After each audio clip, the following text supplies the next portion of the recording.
Assalamu alaikum students, my name is Hina Shaukat and I am your class 9 chemistry teacher. आज के इस lecture में हम start करने जा रहे हैं हमारा topic 5.2.2 which is Charles law और स्पेसिफिकली इस लेक्चर में हम डिस्कस करेंगे कि what is the statement of Charles law और साथ ही साथ हम देखेंगे इट्स मैथमेटिकल रिप्रेजेंटेशन और सॉल्व करेंगे इसकी एक्सपेरिमेंटल वेरिफिकेशन. सो स्टूडेंट्स, हम पढ़ रहे हैं हमारा chapter number 5 and so far we are done with discussion of introduction. फिर हमने स्टार्ट किया है गैसियस स्टेट ऑफ मैटर और उसमें हमने पढ़ी हैं 6 टिपिकल प्रॉपर्टीज ऑफ गैसेस और अब हम पढ़ रहे हैं लॉज ऑफ गैसेस. हमने अपने प्रीवियस लेक्चर में डिस्कस किया है absolute temperature scale in detail और साथ ही साथ यूनिट कन्वर्जन को भी समझा है with the help of light board, जिसमें हमने सॉल्व किया था हमारा न्यूमेरिकल नंबर 2. आज के इस लेक्चर में हम स्टार्ट करेंगे हमारा next law which is Charles law. Charles law is very important law because it is going to tell us the relationship between volume and temperature. So, the relationship between volume and temperature keeping the pressure constant. It was also studied.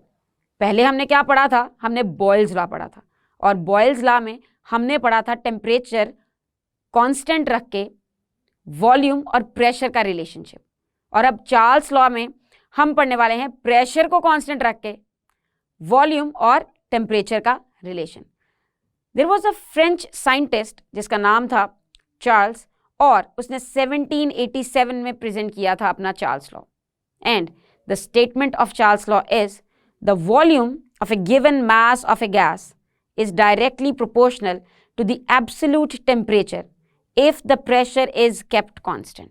Definition में चूंकि एक चीज add नहीं है लेकिन वो मैं आपको ऐड कराती चलूं, यहाँ पे उन्होंने लिखा given mass of a gas. उसका मतलब यही है कि number of moles of the gas वो भी सेम होने वाले हैं. इसमें हम प्रेशर को रिप्रेजेंट करते हैं P से और वॉल्यूम को रिप्रेजेंट करते हैं V से और टेम्परेचर को रिप्रेजेंट करते हैं T से. अब इसी प्रोपोर्शनैलिटी को मैथमेटिकल रिप्रेजेंटेशन यूज करते हुए हम बनाएंगे चार्ल्स लॉ की इक्वेशन और मैथमेटिकल रिप्रेजेंटेशन के लिए चलते हैं लाइट बोर्ड की तरफ. सो स्टूडेंट्स, चार्ल्स लॉ की मैथमेटिकल रिप्रेजेंटेशन के लिए हमें पता होनी चाहिए उसकी स्टेटमेंट जो कि हमने अभी डिस्कस की है. और according to that statement we know that the volume of the given mass of a gas is directly proportional to the temperature. और उसमें हमें कांस्टेंट क्या चीज़ रखनी है, वो है प्रेशर. यानी कि चार्ल्स लॉ रिप्रेजेंट करता है relationship between volume and temperature. So जब हमने कहा कि ये दोनों वैल्यूज डायरेक्टली प्रोपोर्शनल हैं तो मतलब एक वैल्यू बढ़ने से दूसरी वैल्यू भी बढ़ेगी और एक वैल्यू डिक्रीज करने से दूसरी वैल्यू भी डिक्रीज हो जाएगी. सो अगर हम इसे इक्वेशन फॉर्म में लिखते हैं so it would be something like this. Volume directly proportional to temperature.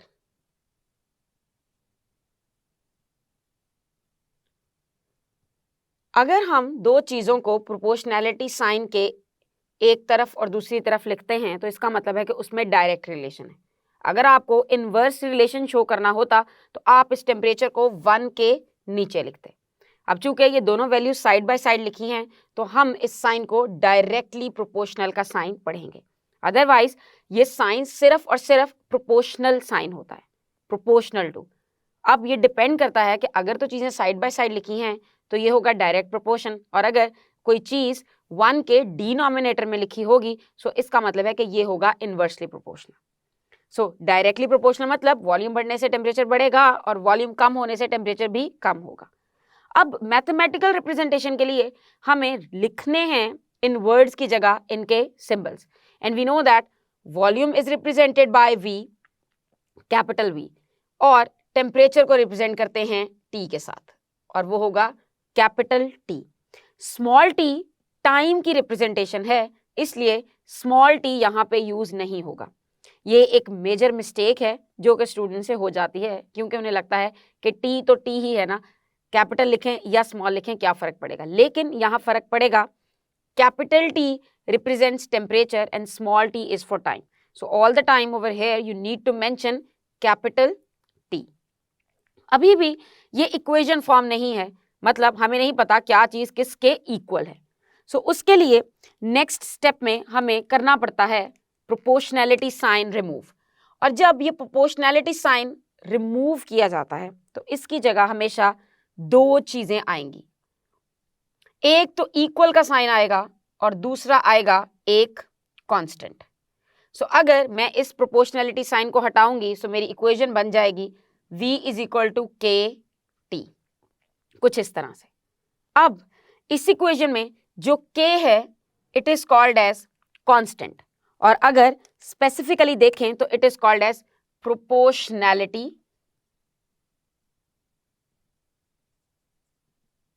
Constant. अब हम इस इक्वेशन से प्रोपोर्शनैलिटी कांस्टेंट को अलग कर सकते हैं, यानी अगर हमें कांस्टेंट की वैल्यू निकालनी हो तो हम इसे अलग कर सकते हैं, और वो आएगा, अगर हम k को इसी साइड पे रहने दें तो t यहाँ मल्टीप्लाई हो रहा है, ऑपोजिट साइड पे जाके डिवाइड होगा। सो हम कह सकते हैं कि k is equal to v divided by t। चूंकि आसानी से चीज़ों को सेपरेट करने के लिए आप उस चीज़ को वहीं लिखा रहने दें और साथ वाली चीज़ को मूव करें on the other side of the equal sign, और एट द एंड ये थोड़ा सा ऑड लुक आती है। ऐसे नहीं लगता कि आपने कांस्टेंट अलग किया है, ऐसे लगता है जैसे आप v बाई टी की वैल्यू देख रहे हैं। तो इसको आप फ्लिप कर सकते हैं, flipping is not a issue. 2 is equal to 3 और 3 इज इक्वल टू 2 एक ही बात होती है। सो आप इसको k is equal to v over t भी लिख सकते हैं। और इस इक्वेशन में हमने देखा है कि वॉल्यूम और टेम्परेचर का डायरेक्ट रिलेशन था। अब ये डायरेक्ट रिलेशन कंटिन्यू करता है। When I say continue, so let's take an example. For example, there was a gas and that gas was having initial volume and initial temperature. उसके बाद क्या हुआ, उसका वॉल्यूम और टेम्परेचर चेंज हो गए, यानी हमने कोई एक चीज चेंज की और दूसरी उसकी वजह से चेंज हो गई। तो उस केस में भी इन दोनों का जो रिलेशन है वो इक्वल होगा कांस्टेंट के। अब इसी बात को एक्सप्लेन करती हूं। फॉर एग्जाम्पल, अगर हम बात करें कि एक गैस का इनिशियल वॉल्यूम था और इनिशियल टेम्परेचर था, तो मैं कह सकती हूँ कि उसका इनिशियल वॉल्यूम था V1 और उसका इनिशियल टेम्परेचर था T1, तो उसका आंसर होगा K, यानी कि वो कांस्टेंट होगा। इसी तरह अगर कुछ टाइम के बाद हुआ क्या कि उसका वॉल्यूम चेंज हुआ और टेम्परेचर भी चेंज हो गया, so volume would be changed into V2 and temperature would be changed into T2, लेकिन यहाँ K1 और K2 नहीं आएंगे। कांस्टेंट का मतलब ही ये होता है कि वो चीज एक ही रहेगी, यानी कि आंसर एक ही आएगा। So you can see that K यहाँ भी K ही है और यहाँ भी K ही है। अब चूंकि ये दोनों जगह K ही है, सो हम कह सकते हैं कि अगर ये दोनों साइड्स किसी इक्वेशन की बराबर हैं तो ये दोनों साइड्स भी बराबर होंगी। सो अगर इसी चीज को माइंड में रखते हुए हम इक्वेशन बनाएं तो it would be V1 over T1 is equal to V2 divided by T2। चूंकि इन दोनों अलग अलग इक्वेशंस के लिए कांस्टेंट सेम था, यानी कि इन दोनों की एक एक साइड सेम थी, तो अंडरस्टूड है कि जो दूसरी साइड है वो भी सेम होगी। और इसी से हम डिराइव कर सकते हैं हमारी इक्वेशन फॉर चार्ल्स लॉ, और ये है हमारी इक्वेशन फॉर चार्ल्स लॉ। और आप देख सकते हैं कि इसके 4 कंपोनेंट्स हैं। V1 is initial volume,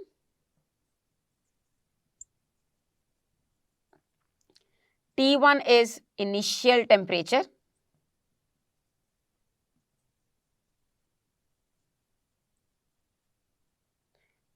V2 is final volume, and T2 is final temperature.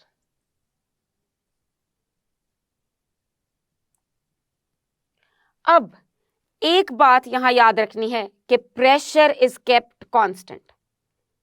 Charles law apply जब होगा तो प्रेशर को आप कांस्टेंट रखेंगे। आप वॉल्यूम चेंज कर सकते हैं, आप टेम्परेचर चेंज कर सकते हैं, लेकिन प्रेशर कांस्टेंट ही रहेगा। और साथ ही साथ वो गैस के नंबर ऑफ मोल्स भी सेम ही रहने चाहिए। Now If you look at this equation, this is equation for Charles law. So if you know any three of them, there are total 4 values, और अगर आपके पास कोई सी भी 3 वैल्यूज हों तो आप 4th फाइंड कर सकते हैं। अब ये समझने के लिए कि V1 और रेशो T1 और V2 रेशो T2 इनके जो आंसर्स होते हैं वो हमेशा कांस्टेंट आते हैं, हम समझेंगे इसको एक्सपेरिमेंटल वेरिफिकेशन की मदद से। सो स्टूडेंट्स, हम जानते हैं कि V1 डिवाइडेड बाय T1 या फिर हो V2 divided by T2, answer would be constant, यानी कि वो एक ही आएगा, जैसे कि हमने डिस्कस किया था in experimental verification of Boyle's law में भी with the help of example. So अब देख लेते हैं कि क्या वाकई चार्ल्स लॉ में भी इनकी रेशो का आंसर हमेशा कांस्टेंट आता है या नहीं।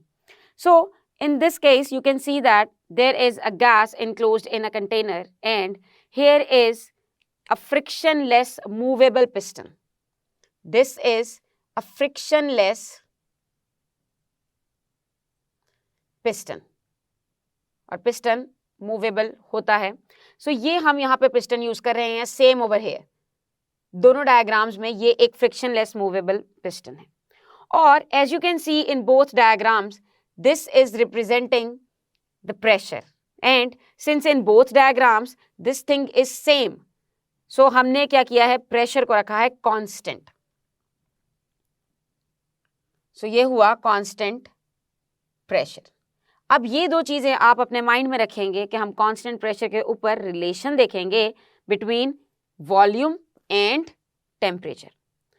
so as you can see that a gas is enclosed in a container और उसका टेम्परेचर 25 डिग्री सेल्सियस था, तो उसका वॉल्यूम उसने जो ऑक्यूपाई किया वो है 50 सेंटीमीटर क्यूब, और ये वॉल्यूम उसने टेम्परेचर के अकॉर्डिंग खुद ही ऑक्यूपाई किया है क्योंकि ये है मूवेबल पिस्टन और फ्रिक्शन लेस पिस्टन, यानी कि इस पिस्टन पे जितनी भी फोर्स लगाई है वो इसमें मौजूद गैस ने लगाई है।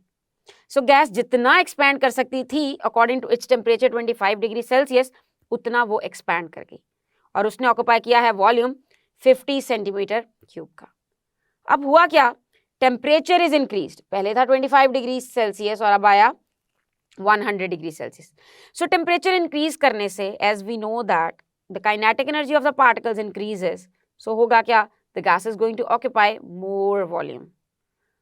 और आप देख सकते हैं इस डायग्राम में भी कि चूंकि ये फ्रिक्शनलेस पिस्टन था तो गैस अपनी मर्जी से एक्सपैंड हुई है, तो जब 100 डिग्री सेल्सियस पे गैस एक्सपैंड होगी, सो प्रीवियसली वो 50 सेंटीमीटर क्यूब थी, तो अब उसका वॉल्यूम हो जाएगा 62.5 सेंटीमीटर क्यूब।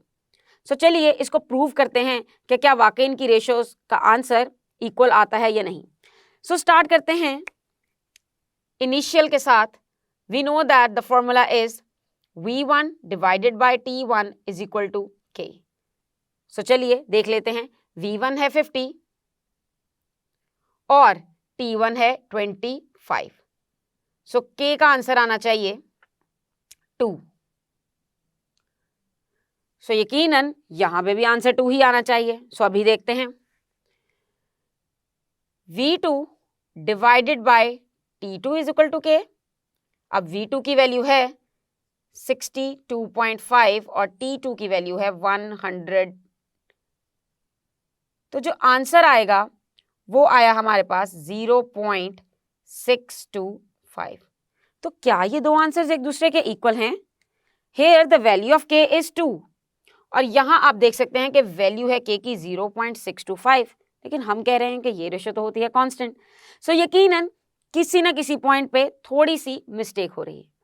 सो मैं आपको याद कराती चलूं कि चार्ल्स लॉ पढ़ने से भी पहले हमने डिस्कस किया था एब्सोल्यूट टेम्परेचर स्केल, यानी कि साइंस में जो एक एब्सोल्यूट टेम्परेचर स्केल यूज होता है which is called as Kelvin. So Charles law की वेरिफिकेशन तभी सही आएगी when you will be taking your temperature in unit Kelvin. हम यहाँ ले रहे हैं डिग्री सेल्सियस में, as we know that there are 3 units for temperature, degree Celsius, degree Fahrenheit and Kelvin, और जो लॉज फॉलो होंगे वो होंगे केल्विन स्केल पे, क्योंकि उसे कहते हैं हम एब्सोल्यूट टेम्परेचर स्केल।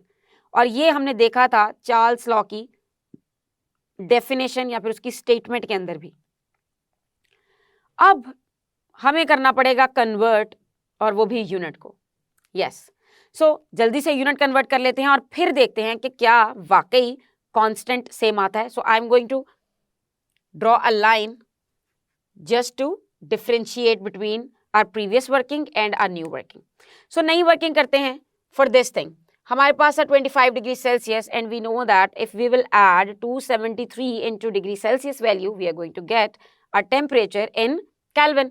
So हम कह सकते हैं कि यहाँ पे temperature 25 degree Celsius नहीं है. T1 is equal to 25 plus 273 और ये आंसर आता है 298 केल्विन्स।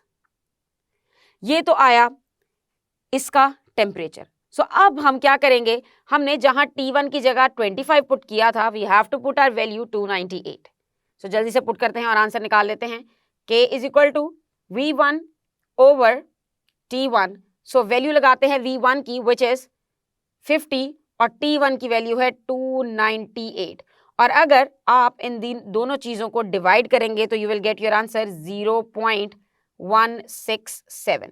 सो ये आई है हमारी वैल्यू कांस्टेंट की जब हमने यूज़ किया है temperature according to Kelvin scale. अब होने को अगर ये एक्सपेरिमेंटल वेरिफिकेशन हम करेक्ट प्रूव करते हैं तो इसमें इसका आंसर भी after putting the value in Kelvin scale same आना चाहिए। सो चलिए प्रूव करते हैं। Here temperature is 100 degree Celsius. So इसको केल्विन में करने के लिए हमें करना पड़ेगा 100 plus 273 which is going to equal to 373 Kelvin. So अब ये है हमारा T2 373 Kelvin और K फाइंड करने के लिए हमें डिवाइड करना होता है V2 divided by T2. So volume की वैल्यू तो सेम ही रहेगी which is 62.5 और टेम्परेचर की वैल्यू को अब हम रिप्लेस करेंगे with the value which is given in the Kelvin unit. So we are going to put 373 over here और जब आप इन दोनों को डिवाइड करेंगे तो surprisingly your answer is going to come 0.167। जी हाँ, आंसर यही आएगा। अगर आपको यकीन नहीं तो आप अपना कैलकुलेटर उठाएं और अभी इसको सॉल्व करके देख लें। सो आप देख सकते हैं कि in both cases K is equal to 0.167 और K is equal to 0.167. So ये सारी कैलकुलेशन थी आफ्टर के लिए और ये कैलकुलेशन थी बिफोर के लिए। You can see that values of temperature and volume both are different in both cases. Temperature और वॉल्यूम की वैल्यू फर्क है, लेकिन फिर भी जब हमने चार्ल्स लॉ वाला फॉर्मूला अप्लाई किया है तो कांस्टेंट की वैल्यू सेम आई, यानी कि इनकी रेशियोज हमेशा सेम होती हैं। सो स्टूडेंट्स, इस लेक्चर में हमने डिस्कस किया है चार्ल्स लॉ और हमने देखा कि इसकी इक्वेशन कैसे डिराइव की जाती है और साथ ही साथ हमने इसकी एक्सपेरिमेंटल वेरिफिकेशन को भी डिटेल में समझा और उसमें कुछ ऐसी डिटेल्स भी इनकॉर्पोरेट की हैं जो कि बुक में गिवन नहीं है, just to prove it constant. हम अपने आने वाले लेक्चर में चार्ल्स लॉ के कुछ न्यूमेरिकल्स सॉल्व करेंगे। तब तक के लिए अल्लाह हाफिज।